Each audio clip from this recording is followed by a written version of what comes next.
뉴스 큐레이션, 저는 코너지기 배아량 리포터입니다. 어렵고 복잡한 경제 한 큐에 정리해 주실 김큐, 안녕하세요. 네, 어서 오십시오. 이제 그 휴가 시즌이 보통 7말 8초라고 하잖아요. 네네, 그렇죠. 그거 지나고 나니까 뭐 더위도 조금 가신 것 같고. 네. 어떠세요?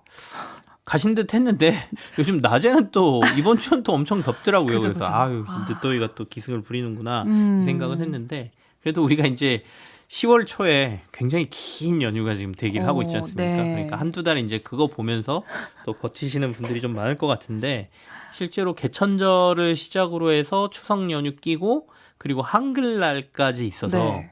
사실은 10월 10일 날 하루만 정부가 임시 공휴일을 지정해 주면 10일간의 연휴가 완성되거든요. 그렇더라고요. 그래서 많은 분들이 이제 10일 날 음. 정부가 임시 공휴일 해주냐, 해줄 거다 엄청 기대 많았는데, 최근에 정부가 공식적으로 검토하고 있지 않다 이렇게 발표를 해서 아쉬움들이 좀 많으실 것 같은데, 정부가 이거 임시 공휴일 지정 안 한 것도 최근에 트렌드가 해외 워낙 많이 나가시니까 연휴가 길어지면 우리가 이제 임시공휴일 지정하는 게 내수진작을 위한 게 1번이잖아요. 그렇죠. 좀 쉬는 날이 길어지면 여기저기 좀 돌아다니고 가족들하고 식사도 하시고 외식도 늘어나고 그러면 내수진작이 될 거다라는 건데, 이제는 해외로 나가는 인원들이 너무 많아져서 더군다나 10일이면 못 가던 장기 여행 가고 막 이러니까 네. 아마도 그게 좀 고려된 거 아닌가 싶습니다. 근데 대신에 이제 정부가 지금 얘기 나온 게 요일제 공휴일제도 도입에 대해서 좀 적극적으로 검토하고 있는 것 같아요. 요일제 공휴일 딱 들었을 때 네. 뭐지 싶은데 어떤 거예요? 그러니까 우리나라 공휴일은 날짜가 딱 정해져 있잖아요. 그렇죠. 어린이날은 5월 5일, 뭐 개천절은 10월 3일,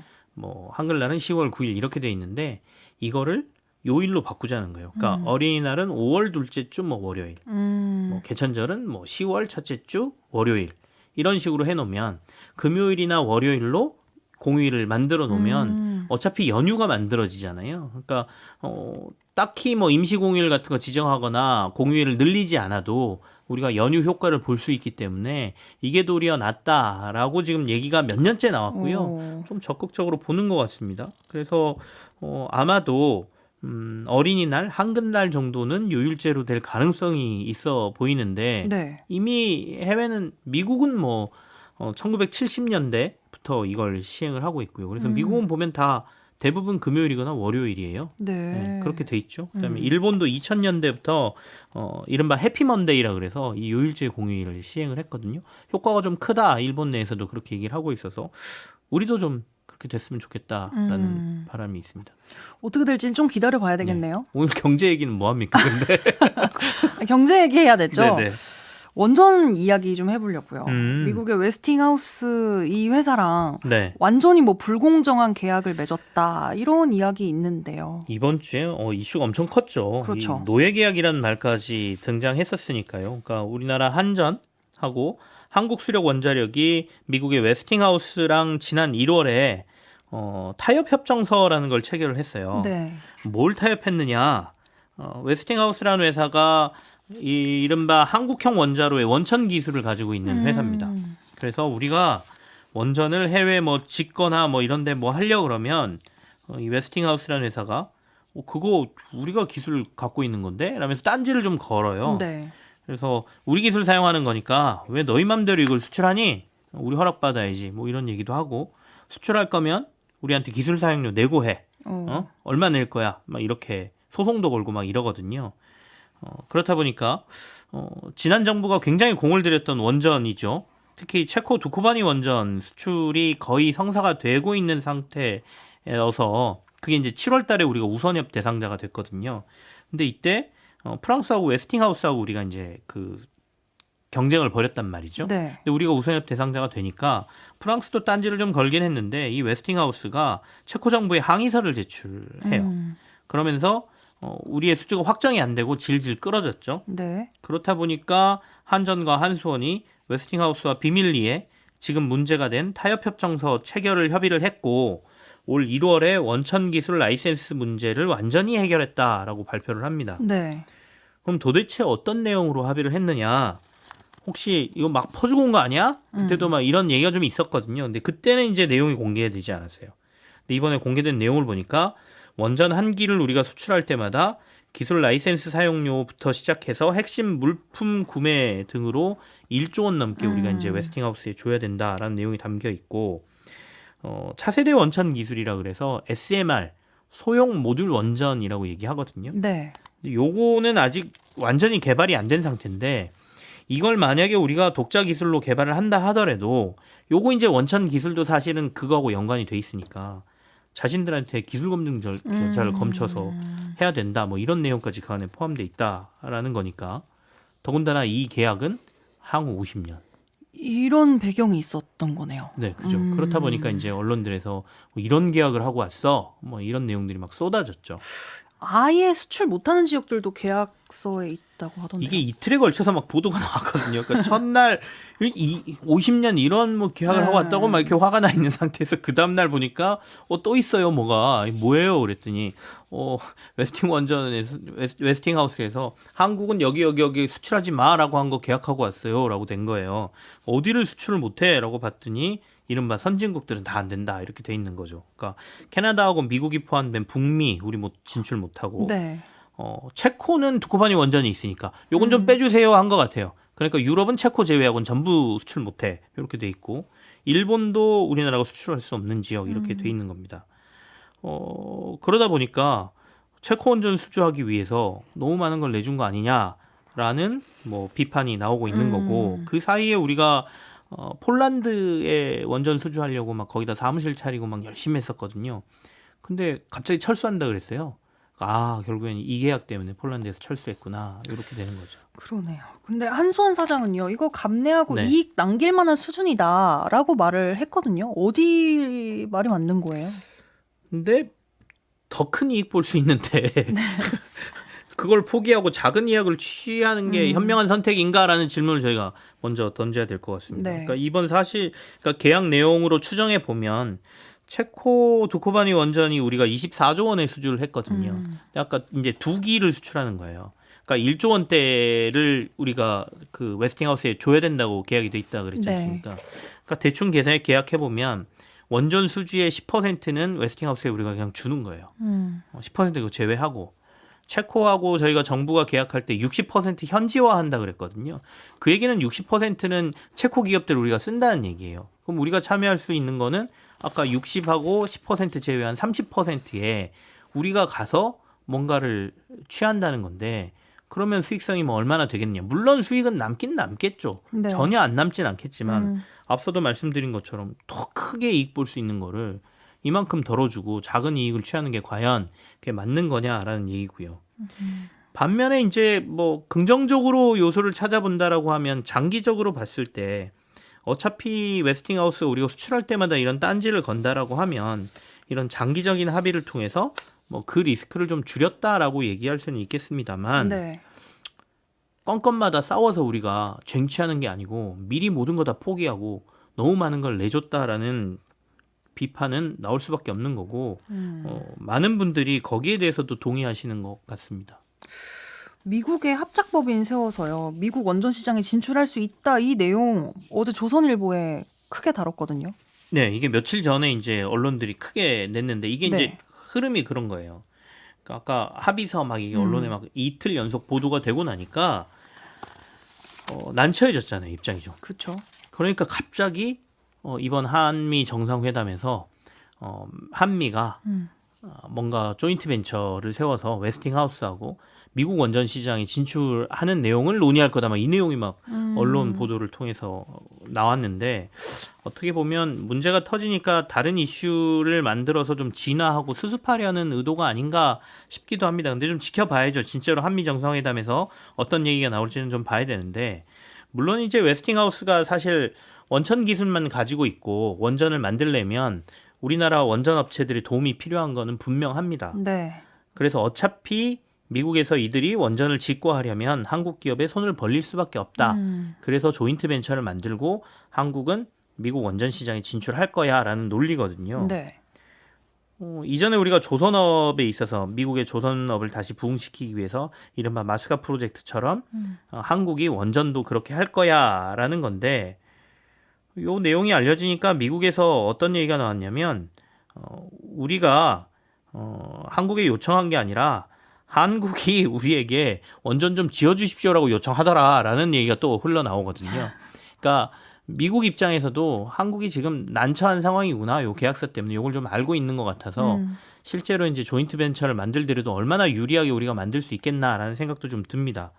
근데 이제 원천적으로 가면 반대로 이런 의문도 생기는 거죠. 우리 도움이 없으면 원전도 제대로 못 짓는 회사이고 미국의 상황이라면 굳이 그러면 미리 우리가 왜 이런 퍼주기 계약을 할 필요가 있었느냐. 우리한테 유리한 면이 있잖아요. 그러면 어차피 너네 우리 도움 필요한데 우리가 도와줄 거니까 이런 부분은 잘 협의해서 이렇게 합시다라고 했는데 온갖 거 다 퍼주고 나서 미국은 진출하지도 못해요라고 계약서를 하나 써놓고 나서 그다음에 굳이 합작법인 만들어가지고 우리 이렇게 어렵게 미국에 진출해서 이만큼 가져옵니다. 이게 좀 앞뒤가 논리가 안 맞아서 네. 이걸 고지고대로 믿기가 좀 힘들다라는 개인적인 생각을 가지고 있고요. 이게 어쨌든 팩트는 합작법인을 추진한다라는 거고 아직 추진 뭐 설립했다 이런 건 아니거든요. 그러니까 네. 되는지를 봐야 되고 그다음에 만약에 합작법인을 만든다라고 하면 이미 기존 합의서에 한국형 원자로 해외 수출할 때마다 지불키로 한 비용부터 시작해서 뭐 원자재 이런 것들 우리가 이만큼 구입해 줄 거야라고 한 게 있거든요. 그러니까 그런 내용들은 그러면 어떻게 할 것이냐, 또 다른 합의가 있느냐, 미국의 합작법인은 그거에 제외냐 이런 것들까지 더 세부적인 것들 확인이 필요해 보입니다. 웨스팅하우스 네. 많이 잘 나가나요? 우리 자꾸 질질 끌려다니는 것 같은데. 잘 나가는 회사는 아니에요. 그러니까 원천 기술을 가지고 있어서 그렇지 네. 이 회사는 사실 흥망성쇠가 있었고요. 중간에 일본으로도 넘어가고 뭐 왔다 갔다 거렸거든요. 그러니까 사실 세계 원전 시장은 그간 좀 침체기를 겪었어요. 그러니까 더군다나 중간에 일본의 후쿠시마 원전 사고가 크게 터졌기 때문에 원전에 네. 대한 위험성이 전 세계에 굉장히 부각이 되면서 웨스팅하우스는 미국에서 파산 신청까지 들어갔던 회사거든요. 근데 근본적으로는 어쨌든 한국형 원자로의 원천 기술을 이 회사가 가지고 있기 때문에 네. 가압형 경수로 방식이라는 원자로인데 우리가 여기에 이 기술 라이센스 비용이라든지 뭐 이런 것과 관련돼서 고민을 할 수밖에 없는 상황은 분명합니다. 그래서 앞서 이제 기술 합의서 우리가 지금 문제가 되고 있는 이 합의서의 내용을 저희가 얘기할 때 결국에는 이 정도까지 우리가 내주면서 합의할 내용이냐. 아무리 우리가 그 원천 기술을 웨스팅하우스 걸 쓰고 있어도라고 하면 전문가들 입장에서는 이 정도의 굴욕적인 계약을 할 사안은 아니었던 것 같다라는 평가가 주인 것 같고요. 그래서 그러면 그런 협약을 가지고 왔으니까 결국에는 한전하고 한수원의 협상력이 그만큼 낮았다. 거의 협상력이 없는 수준으로 가서 협상을 했다.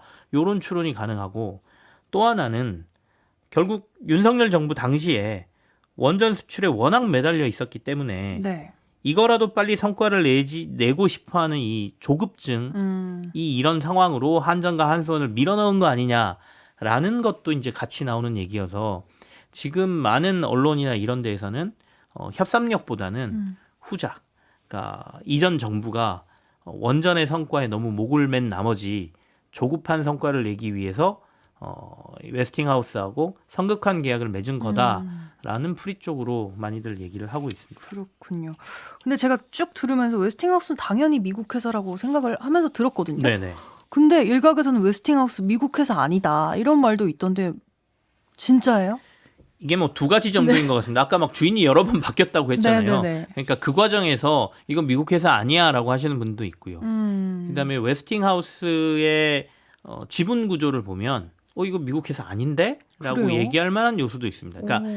설립이랑 만들어진 건 미국에서 만들었고 기술력도 처음에 우리한테 준 그 원천 기술 뭐 이런 것도 다 미국이 만들어낸 거는 맞거든요. 근데 말씀드린 것처럼 이게 흥망성쇠가 있는 동안에 손바뀜이 있었죠. 그러니까 주인이 좀 바뀌었어요. 지금 현재의 웨스팅하우스의 주주 구성을 보면 사실 모두 캐나다 자본으로 돼 있습니다. 100%가. 그러니까 100% 캐나다 자본이 가지고 있으니까 이거 캐나다 회사야라고 해도 뭐 틀린 소리는 아닌 것 같아요. 네. 근데 다만 미국의 본사가 있고 미국에 설립돼서 미국에서 법령하고 미국의 규제를 받고 있다라고 보면 그 관점으로 보면 이거는 미국 회사다 이렇게 보는 게 맞죠. 근데 어쨌든 주주 구성은 브룩필드 리뉴어블 파트너스라는 자산운용사 캐나다의 자산운용사가 가지고 있고요. 이 회사는 리뉴어블이라고 써 있지 않습니까? 그러니까 네. 신재생과 관련된 기업들에 전문적으로 투자하는 자산운용사입니다. 여기가 51%의 지분을 가지고 있고 나머지 49%는 카메코라고 하는 우라늄 채굴 회사, 여기도 캐나다 회사거든요. 이 두 회사가 그러니까 100% 지분을 가지고 있는 상태인데 재밌는 거는 이 회사를 그러니까 웨스팅하우스를 과거에 우리나라가 인수할 뻔했습니다. 그래요? 그러니까 이게 두 번의 기회가 있었거든요. 그러니까 2005년에 아까 말씀드린 것처럼 미국 내에서 이제 원전 사업이나 이런 것들이 거의 세계적으로 원전이 안 지어지고 그러다 보니까 네. 웨스팅하우스가 거의 망해갈 상황이 됐거든요. 그래서 지분이 밖에 나와서 이 당시에 도시바하고 우리나라 두산중공업 지금은 이제 두산에너빌리티라고 이름이 바뀌어 있거든요. 요 두 회사가 경쟁을 했는데 그 당시에 도시바가 가져갔죠. 그러니까 이때는 도시바가 우리보다 한 3배 정도의 저걸 쓰면서 돈을 쓰면서 결국에는 두산중공업이 이걸 인수를 못했거든요. 그러면서 지분이 도시바로 넘어갔는데 그럼 왜 도시바는 이걸 또다시 팔았느냐? 결국에는 웨스팅하우스가한테 도시바가 큰 돈 주고 이 웨스팅하우스를 인수한 다음에 기억하시겠지만 후쿠시마 원전 사태가 터졌잖아요. 네. 그러면서 일본 내에서도 원전과 관련된 이런 부분들이 큰 문제를 겪었고 실제로 세계 시장에서도 원전에 대한 위험성이 갑자기 커지면서 원전 건설을 거의 안 했습니다. 그러다 보니까 도시바가 거의 원전과 관련된 사업을 포기하면서 이 웨스팅하우스라는 회사를 미국에서 파산 신청을 해요. 너무 상황이 안 좋아서. 그래서 그 당시에 2017년 지금의 아까 캐나다의 그 자산운용사 브룩필드 리뉴어블 파트너스가 도시바한테 이 지분을 인수하면서 사실은 이 회사의 주인이 되죠. 그리고 나서 원전 시장 조금 살아났거든요. 그러니까 이 리뉴어블 파트너스가 그러면 지분 일부를 팔아야 되겠다라고 해서 2017년도에 또 한 번 이 웨스팅하우스의 지분을 팔게 되는데 이때도 우리나라의 한전하고 두산이 여기에 들어가서 결국에는 이걸 인수하려고 했었는데 여기에서도 카메코라는 회사에게 또 놓치게 되죠. 그러면서 엄청 결국엔 정신이 없었네요. 네, 그러니까 꽤 긴 역사인데 그러네요. 그 안에 그러니까 우리도 이제 원천 기술이 여기에 있기 때문에 이걸 해결하기 위해서 이 회사를 인수하고 싶어 했는데 두 번 실패했다. 결국엔 돈 문제라고 볼 수도 있는데 그렇다면 그 전에 우리가 이 회사를 인수했으면 굉장히 해피했을까라고 하면 2005년도에 도시바가 인수할 당시에 만약에 두산이 이 회사를 인수했다라 그러면 네. 아마 두산은 망했을 가능성이 많아요. 그래요? 그러니까 그 안에 원전이 완전히 원전 시장이 망가졌었거든요. 그러니까 그 당시에는 도리어 도시바에게 뺏긴 게 신의 선택이었던 것 같고 2017년도에 카메코가 가져갔을 때는 조금 아쉬움이 있습니다. 이때는 만약에 우리가 2대 주주라도 들어가서 지분 일부라도 가져왔으면 웨스팅하우스하고 지금 협상력에 있어서 지금보다는 훨씬 강한 협상력을 가졌을 것 같아요. 그렇겠죠. 우리도 주주인데 야 우리가 너네 회사에 이만큼 지분을 가지고 있는데 라고 하면서 조금은 적어되지 않았을까라는 생각도 가지고 있습니다. 그래서 지금 상황으로 봐서 야 그때 인수 못한 게 너무 우리가 잘못한 거야 라고 얘기하기에는 조금 어려운 면이 있다라는 말씀이 있죠. 웨스팅하우스에 네. 대해서 이렇게 깊게 이야기를 들은 건 사실 처음이라서 여러 번 놀라기도 했거든요, 오늘. 이제 아까도 말씀드렸지만 결국에는 우리가 미국 시장을 바라보는 게 미국이 워낙 전력 AI부터 시작해서 지금 전력이 딸리는 상황이잖아요. 데이터 센터나 이런 것들 대규모로 지으면 네. 사실은 각 큰 이른바 빅테크 업체들은 자신들이 아까 얘기한 SMR이라고 하는 소형 모듈 원전을 개발해서 우리만의 발전소를 갖겠어라고 얘기할 정도로 전력이 굉장히 딸리거든요. 그러니까 미국이 어쩔 수 없이 원전을 좀 많이 지어야 되는 상황인데 더군다나 트럼프 대통령 원전에 굉장히 뭐라 그럴까요? 친환경 에너지는 싫어하지만 원전도 친환경이라 그러면서 지으려고 적극적인 의지를 보이고 있기 때문에 그래서 실제로 이 한미 정상회담에서 원전과 관련된 얘기가 얼마나 나오느냐 그리고 한수원 사장이 얘기했던 것처럼 미국 측도 굉장히 적극적이다라고 했는 한국이 미국의 원전 지어달라고 제안했다라고 미국은 표현했지만 내부 사정을 들여다보면 미국은 지을 수밖에 없는 상황이고 한국도는 다른 원전 기술이 있는 회사들하고 손을 잡아야 될 수 있는 상황이거든요. 그래서 지금 산업장관, 한수원 사장 선발대로 이미 미국에 다 들어가 있고요. 한미 정상회담에서 이 내용에 대한 어떻게 얘기할 건가에 대해서 조율을 하고 있다라고 하니까 이 조인트 벤처와 관련된 부분이 실제 이번 이재명 대통령이 미국의 트럼프 대통령하고 얘기할 때 어느 정도 수준까지 나올 수 있는지 저희가 좀 지켜봐야 되고 앞서 제가 말씀드린 것처럼 무조건 조인트 벤처라고 좋은 건 아니니까 조인트 벤처를 하고 난 다음에 이미 우리가 앞에서 맺었던 기술과 관련된 협력 계약을 얼마나 보완하고 탈피할 수 있게 계약을 맺느냐도 굉장히 중요하잖아요. 조인트 벤처 이거 우리 공동사업자인데 이거 뭐 없었던 일로 할 수는 없겠지만 그래도 이 부분은 좀 달리 하자라고 해서 최대한의 좋은 결과를 좀 내야 되지 않나라는 생각을 가지고 있습니다. 너무 끌려가지 않았으면 좋겠네요. 네. 네, 지금까지 저는 웨스팅하우스 잘 들었습니다. 배아량 리포터와 함께했습니다. 고맙습니다. 네, 고맙습니다.